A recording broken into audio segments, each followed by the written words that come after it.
স্বাধীন বাংলাদেশে মুক্তিযুদ্ধের ইতিহাস তুলে ধরতে এ যাবৎ বেশ কিছু মুক্তিযুদ্ধভিত্তিক চলচ্চিত্র নির্মাণ করা হয়েছে। তবে নতুন প্রজন্মের কাছে মুক্তিযুদ্ধের ইতিহাস তুলে ধরার জন্য এসব চলচ্চিত্রের সংখ্যা আরও অধিক হওয়া উচিত বলে মনে করেন চলচ্চিত্র সংশ্লিষ্ট বিশিষ্ট জনেরা। বাণিজ্যিক ছবির বাজারে এ ধরনের ছবি করতে খুব একটা আগ্রহ প্রকাশ করতে দেখা যায় না চলচ্চিত্র সংশ্লিষ্টদের। সম্প্রতি অ্যাকশন কিং খ্যাত নায়ক রুবেলকে তার ভক্ত অনুরাগীরা মুক্তিযুদ্ধ ভিত্তিক ছবিতে দেখতে পেয়ে দীর্ঘদিনের ইচ্ছা পূরণের আনন্দ প্রকাশ করেছেন।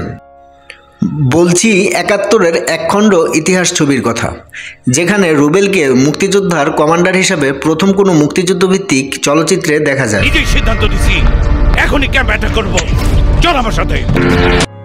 এ ছবির কথা বলতে গেলে ছবির কাহিনী, চিত্রনাট্য ও পরিচালনায় থাকা মিজানুর রহমান শামীমের কথা আলাদা না বললেই নয়। মুক্তিযুদ্ধ ভিত্তিক ছবিতে কোনো বড় ধরনের বাজেট আসে না, হল মালিকরা ছবি প্রদর্শন করতে চায় না এবং আজকালের যুগে প্রমোটাররা প্রমোট করে না। একমাত্র সরকারি অনুদানে বছরে মাঝে মধ্যে কিছু নির্মাতাকে এ ধরনের ছবি তৈরি করতে দেখা যায়।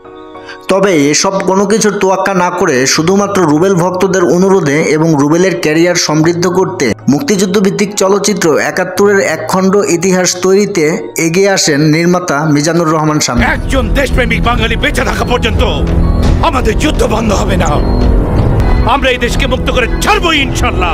একজন মুক্তিযোদ্ধার সন্তান হিসেবে দায়বদ্ধতার জায়গা থেকে আর্থিক ক্ষতির সম্মুখীন হবার ঝুঁকি মাথায় রেখেই নিজস্ব অর্থায়নে ছাত্রদের সহযোগিতায় ছবির কাজ শেষ করেন ব্ল্যাকবেলধারী এই পরিচালক।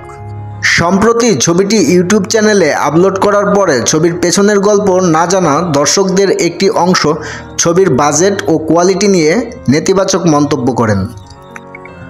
তবে ছবিটি দেখার পরে মুক্তিযুদ্ধের চেতনাধারী দর্শক ও রুবেল ভক্তরা মিজানুর রহমান শামীমকে ধন্যবাদ ও কৃতজ্ঞতা প্রকাশ করেছেন এবং তিনিও আলোচনা সমালোচনা দুটোকেই ইতিবাচক দৃষ্টিতেই দেখেছেন।